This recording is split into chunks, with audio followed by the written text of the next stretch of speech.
Alors bonjour Océane, Bonjour Bérénice. est-ce que tu peux te présenter en quelques mots, dire quel âge tu as, quelle est ta formation et où tu es partie et combien de temps? Oui, donc j'ai 25 ans. J'ai fait des études en ressources humaines, donc je les fais toujours actuellement en master. Ouais. Et au moment où je suis partie, je venais de passer ma licence en ressources humaines et j'ai décidé de partir en Angleterre pour pas commencer un master en ayant un niveau d'anglais assez faible. Et comment tu es partie en Angleterre?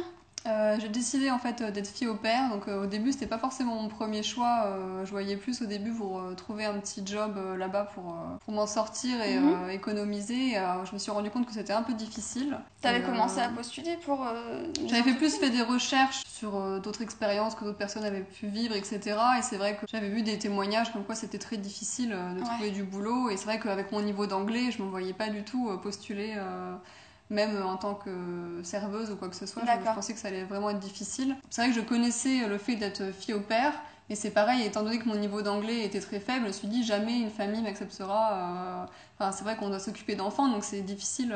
T'avais peur de pas te faire comprendre par Bah les oui, et puis c'est enfants vrai que c'est important de comprendre les enfants et qu'ils nous comprennent, parce que s'il y a un problème ou quoi que ce Ouais. soit. Et du coup, je me suis quand même lancée. J'ai une amie à moi en fait qui avait trouvé une famille pour partir en Australie. Du coup, je lui ai demandé comment elle avait fait. Elle m'a parlé du site Au Pair World. Donc, D'accord. je suis pas du tout passée par une agence. Je suis passée directement par un site gratuit. Mhm. Donc, c'est un genre de site. C'est un peu comme un Facebook en fait. Les filles au pair ont leur profil et les familles ont leur profil. Et après, c'est en général plus les filles au pair qui vont vers les familles et qui proposent leur profil aux familles. Et du coup, moi je me suis inscrite et j'ai trouvé assez rapidement. Et du coup, j'ai plutôt choisi l'Angleterre. C'est vrai que l'Australie, ça m'intéressait aussi. Mais j'ai préféré l'Angleterre pour une question de proximité et Ouais. puis aussi de budget. Ouais. Et qu'est-ce qui a fait que t'as choisi une famille plutôt qu'une autre? Et j'ai eu la chance que la première famille qui m'a contactée, le feeling est tout de suite passé. Mhm. Et en fait, C'est la famille qui t'a contacté en fait. alors moi j'ai contacté la famille, elle m'a recontacté derrière en me disant que mon profil les intéressait. Ouais. Et quand on a fait un Skype, etc., j'ai découvert que la maman était prof de français en fait. Ah Et oui. du coup je me suis dit, Ça t'a rassuré? ça va être rassurant pour le début quoi. Ok. Donc Et tu as aussi la particularité d'avoir une maladie en fait qui est la maladie de Crohn. Est-ce que oui. tu peux en parler un petit peu, expliquer ce que c'est pour les personnes qui ne Mhm. savent pas? Alors la maladie de Crohn, donc c'est une maladie qui fait partie de la famille des MICI, donc les maladies inflammatoires et chroniques de l'intestin. Donc moi je suis atteinte de la maladie de Crohn, il existe aussi la rectocolite hémorragique qui est de la même famille, donc des MICI. Et du coup moi j'ai la maladie de Crohn, donc une maladie qui atteint tout le tube digestif. Donc au moment où je suis partie, ça faisait déjà 2 ans que j'avais été diagnostiquée et ma maladie était quand même assez active et c'est vrai que je me suis dit, en partant, peut-être que ça pourrait m'aider à penser à autre chose parce que j'ai appris que j'avais cette maladie pendant que j'étais encore étudiante, etc. Et c'est Mhm. vrai que ça a été un peu difficile à vivre. Et je me suis dit, faire un peu une pause dans mes études et partir à l'étranger me permettra peut-être de penser à autre chose, quoi. Donc, Et ça n'a pas été un frein pour toi, le fait de partir en sachant que tu avais une maladie? un petit peu au Ouais. début, si j'avais des appréhensions, parce que du coup, c'est vrai que j'avais quand même pas mal de soucis avant de partir. Et du coup, ça a été un peu difficile au début parce que j'ai eu des petits problèmes les premières semaines, etc. Mais au fur et à mesure, ça s'est estompé. Et c'est vrai que ça a été vraiment magique, quoi. Au T'as- bout t'as- d'un mois, j'avais plus de symptômes et tout était bien, quoi, comme si j'avais jamais été malade. Mm. Et tu penses que ça peut être lié justement au fait Je de pense un partir, peu. de te changer les idées? Ouais, parce qu'il n'y avait pas le stress des études, du travail, parce que je faisais mes études en alternance, donc pas de travail. À côté de ça, c'était un environnement différent avec des enfants, donc Ouais. c'est sûr que c'est pas pareil que d'être dans un environnement avec des adultes, etc. Et c'est vrai que là-bas, j'avais une alimentation hyper équilibrée parce que j'étais dans une famille très aisée, qui mangeait bio, etc. Mhm. Donc je sais pas si ça a pu jouer là-dessus, mais je pense qu'il y a beaucoup de facteurs qui ont fait que tout était meilleur pour ma santé, quoi. Et donc pour les préparatifs à ce niveau-là, tu as dû faire quelque chose, avoir une assurance, Alors, ou préparer des médicaments? du coup, à l'époque, moi, il faut savoir que j'ai jamais eu de traitement pour ma maladie. Donc, c'est vrai que les traitements, je pense qu'il faut prévoir à l'avance quand on a des médicaments à prendre, etc. Prévoir à l'avance, demander, je crois, une autorisation. Moi, j'avais dû demander quand même une autorisation à la CPM pour avoir une certaine quantité de médicaments délivrés d'un seul coup, parce que normalement, c'est pas autorisé. Mhm. Et du coup, ça a été assez facile. Il faut s'y prendre en avance. parce que sinon il faut que la pharmacie divise l'ordonnance en plusieurs mois et qu'elle nous donne les quantités acceptées chaque mois, mais c'est vrai que ça a été assez facile.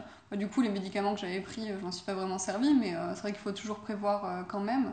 Et après, il suffit de demander, pour l'Angleterre, j'avais demandé la carte européenne, et moi je m'en suis pas servi, mais c'était vraiment facile pour l'Angleterre. Ok. T'avais demandé auprès de quel organisme cette carte? La carte européenne, c'est auprès de la CPM en fait. Auprès de la CPM, tu fais une demande. C'est ce qui sert en fait de carte vitale quand on part en Europe. En fait. Et d'être remboursé au cas où t'as un souci. Voilà, c'est ça. Alors, il faut savoir que quand on est fille au père, automatiquement la famille nous inscrit chez le médecin de famille. Et si on est amené à consulter le médecin, on paye pas. On sort rien de notre poche en fait, donc il utilise la carte et puis c'est comme une carte vitale en fait. D'accord, c'est intéressant de savoir ça. Tout à l'heure tu nous as dit que ta famille était assez aisée, tu peux nous en dire plus? Et c'était une famille qui, disons que la maman était prof à l'époque et elle a pu se permettre d'arrêter de travailler parce que son mari faisait un travail qui lui permettait de très bien vivre. Ouais. Enfin, c'était vraiment, ils avaient des enfants de... alors quand je suis arrivée, la maman était enceinte. Donc du coup j'ai eu un bébé. Quand je suis arrivée, la maman était enceinte et je suis repartie, le bébé avait 8 mois. Et il y avait un petit garçon de 6 ans et une petite fille de 4 ans. Du coup, s'ils étaient assez aisés, que la maman ne travaillait pas, pourquoi est-ce qu'ils avaient besoin d'une fille au père? Quel était ton travail là-bas? Je pense qu'ils ont décidé d'avoir une fille au père plus pour avoir un certain confort, parce que la maman voulait vraiment se consacrer à son bébé en fait. Du coup, moi je m'occupais un peu plus des grands, moi aussi de la toute petite, mais je pense que c'était plus un confort de vie qui pouvait se payer à ce moment-là. Et du coup, c'est vrai que j'ai rencontré des difficultés par rapport à ça, parce que c'est pas pareil quand on est fille au père et qu'on a la responsabilité directement des enfants sans avoir quelqu'un à côté pour nous dire ce qu'il faut faire. Et là, c'est vrai que le fait qu'il y avait la maman plus moi, il fallait respecter une certaine éducation et faire attention que la maman soit d'accord, etc. C'était pas toujours facile parce que c'est vrai qu'il y avait toujours la maman avec nous. J'étais plus une aide supplémentaire.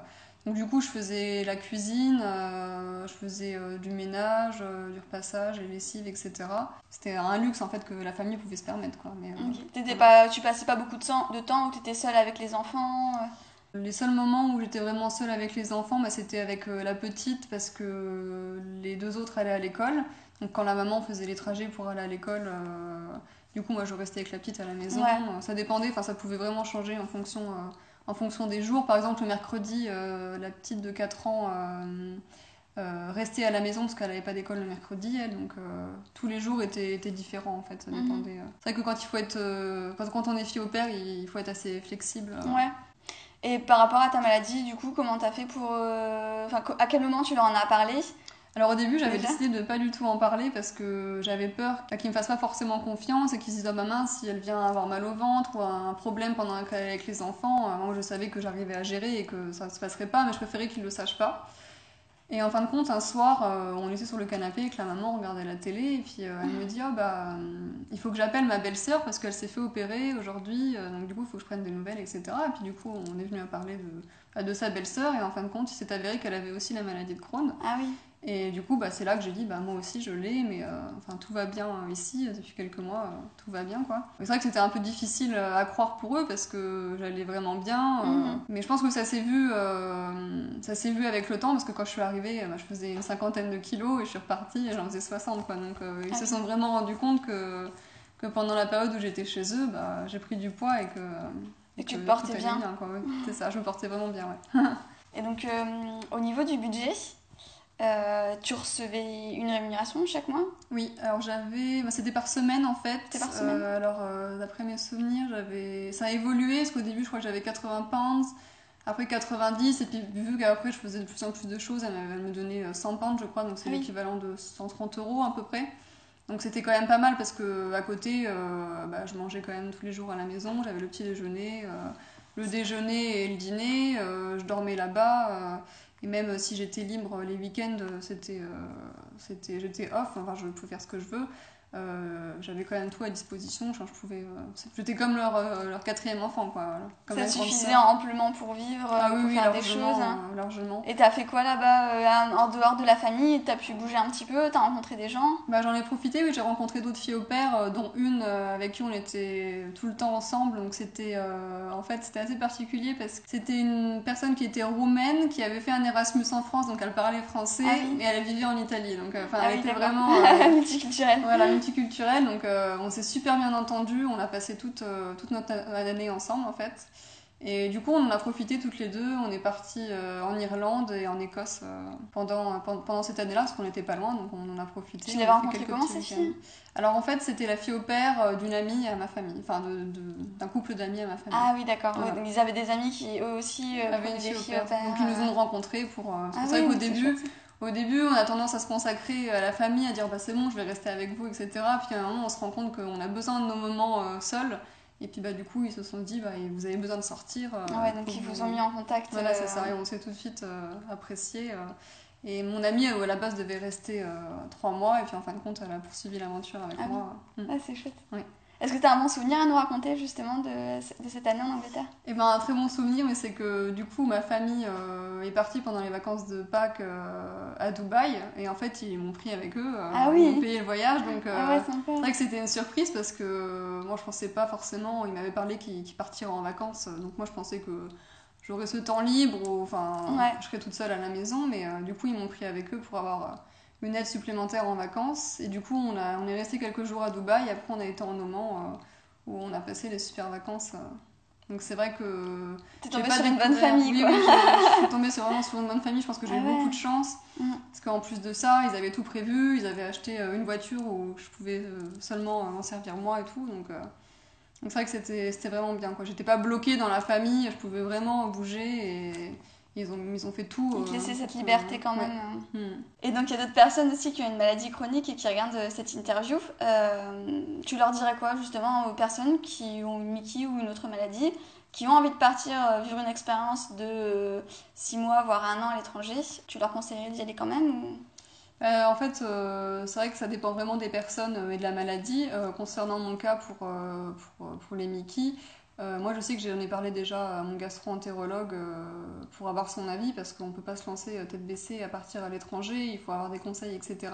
Et c'est vrai que du coup mon gastro-entérologue m'avait vraiment rassurée sur le sujet, parce qu'il m'a dit que de toute façon si j'avais quel que soit le problème en Angleterre, qu'il mettrait en relation avec des confrères, et puis c'est vrai que je savais que je pouvais revenir facilement. Donc c'est vrai que ça dépend vraiment des profils.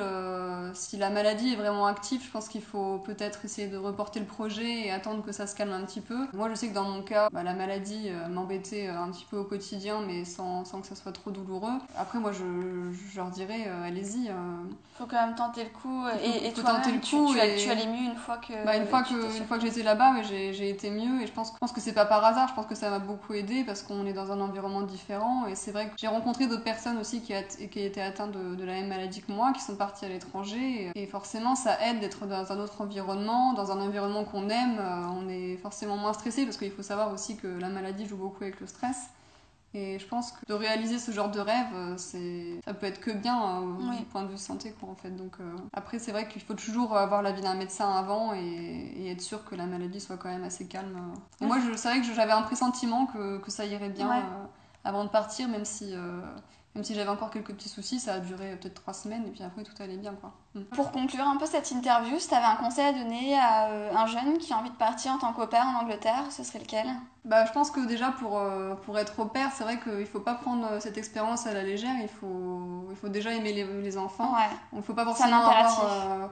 je pense que oui, moi qui ai eu l'habitude de grandir avec des enfants, parce que ma maman est assistante maternelle, et j'ai 2 sœurs et un frère, donc j'ai toujours grandi dans une grande famille. C'est vrai que des fois les enfants des autres on les supporte moins facilement, et l'éducation est différente d'un pays à un autre. Moi j'ai pu le voir, donc déjà c'était un pays différent, un mode de vie différent, parce que forcément les gens étaient un peu plus aisés, etc. Donc du coup, il faut accepter que les enfants ne réagissent pas comme on pourrait l'attendre, quoi. Et c'est des enfants qui ont l'habitude, ils ont une fille au père, enfin, c'est vrai que pour eux c'est normal, alors que nous, pour nous, c'est quand même...